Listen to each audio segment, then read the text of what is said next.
Hello again. I'm back at Newborough. I don't normally come down here very often. I've got a good reason today. I'll tell you about that a bit later.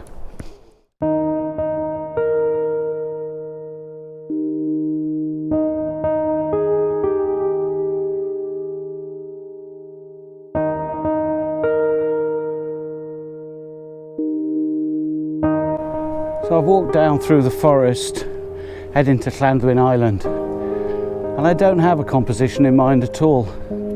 I've got no idea. The thing with Llanddwyn Island is it's so heavily photographed, and there are some classic compositions. It's just like the Lone Tree at Llanberis or Fairy Glen at Betws-y-Coed. And I can't see the point of going, well, here's my interpretation of it, because let's be fair, it's going to be pretty much the same as everybody else's, although maybe not quite as technically gifted. So I'm going to have a walk around the island and just see if I can see anything a little bit different. But I just needed to get out the house today, so I'm kind of not bothered either way. The reason I've come to Newborough today is because my old pooch shuffled off this week after 13 years of faithfully being by my side. And all the other spots that I photograph along the coast here were places where we used to go for walkies. And to be honest, it's a bit too soon. So,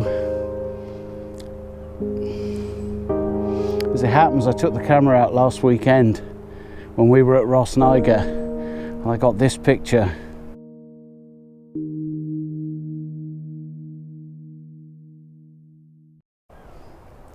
And I didn't know at the time it was going to be her last walk, so it means a lot. Anyway, Newborough. Car park heaving as usual, but once you get into the woods, the people thin out, and there's plenty of spots where you've got it all to yourself. In this little area here, I'm just behind the dunes. Just over my shoulder is the beach, and there's no one around. And then, I don't know if you can see it, just over there is the path up to Llanddwyn Island. So I'm going to walk up there, have a mooch around, see if I can find anything worth getting the tripod out for. And if I do, I'll share it. And if I don't, thanks for watching.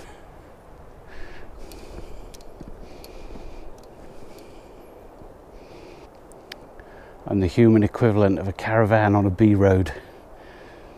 I'm not sure if this is health and safety gone mad, but I'm just wondering if that's actually a fire escape sign in a forest. Maybe you're supposed to run like buggery down to the beach. I'm not sure I'd need a sign to tell me that if the place was in flames around me.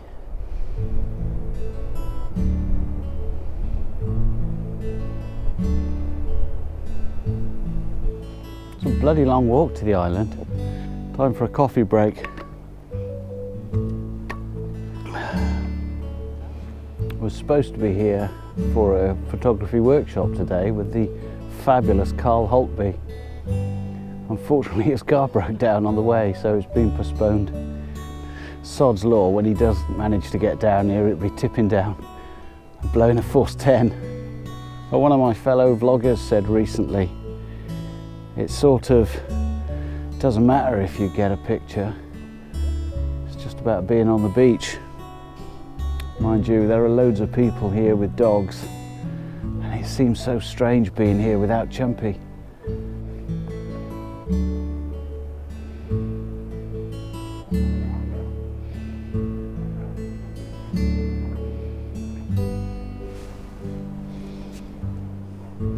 Well, I made it here. Bloody long walk. It's very strange. I've come out here saying I don't have a composition in mind, and everywhere you turn it's absolutely spectacular. It's difficult to get it all into a shot and really convey what an amazing place this is. I think this fabulous tree and that really nicely carved gate might make an interesting composition. I've been all the way down to the bottom of the island.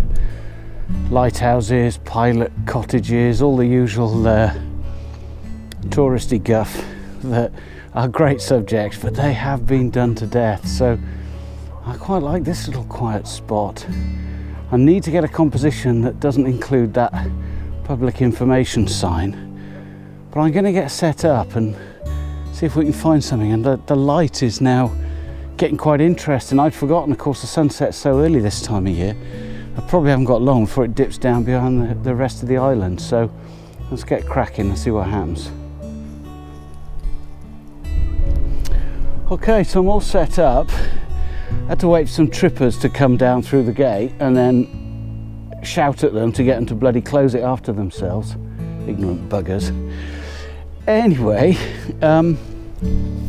I've kind of got a composition, as you can see low down, where there's kind of a gap in the reeds, in the marram grass in front of it, and I'm probably still going to have the little public information sign in the picture, but it's sort of masked, and I might be able to just lose it in post. Just been waiting for some nice light to come over. I'm willing to bet all you can see of me is a silhouette, because I've got you pointed straight into the sun. Sorry about that. I'm using my standard kit lens, currently set at about, blimey, actually 18mm. I didn't realise I was that wide open. I'm just coming in a touch, yeah, about 20mm. I think that's better. And it's not that much of a picture, but I just like the tree. So f/16, because I've got quite a bit of foreground stuff that I'd like to try and keep in. I really need a fast shutter speed, so I've pushed my ISO up to 400 at the moment. Not even sure if that's going to be enough.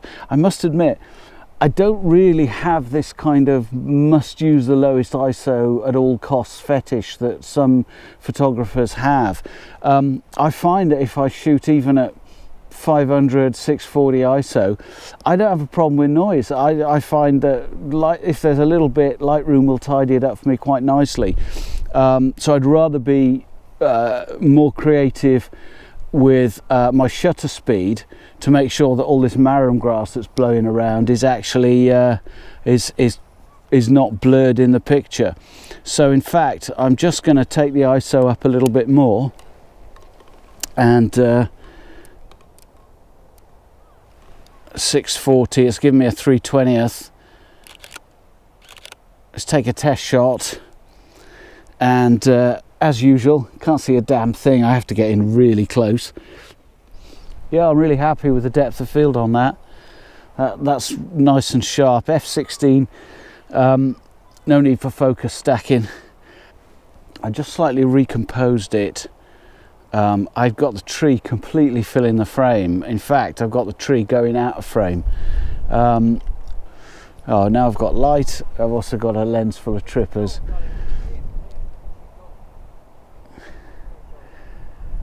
And they've stopped to look at the view. And they're just looking at me now. I'm not taking their picture. I won't win any competitions, but I like it, and that's all that counts. I'm down by the water, but I'm just not feeling it, as they say.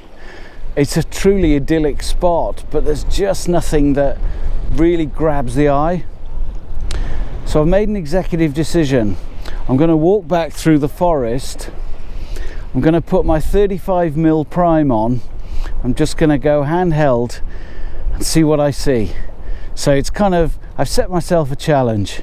I'm just going to stand around with a prime, pointing it in all directions and see if anything comes of it.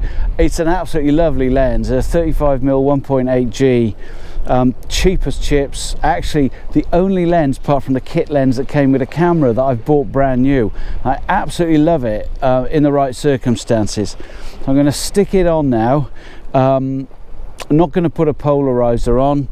I'm just going to stroll back, see what I get, and if anything's worth showing you, I'll show you later. So I think that's about it for now. thanks for watching. I really appreciate your support. To all those that have subscribed, I really appreciate your support. And if you haven't subscribed yet and you really want my appreciation, then why not subscribe, because I will be making more of these, and hopefully in the future I'll be slightly more chipper. It's been one of those days. So I did say at the outset this channel it would be warts and all, so you probably had a gut full of warts today. And thank you for watching this far. Bye for now.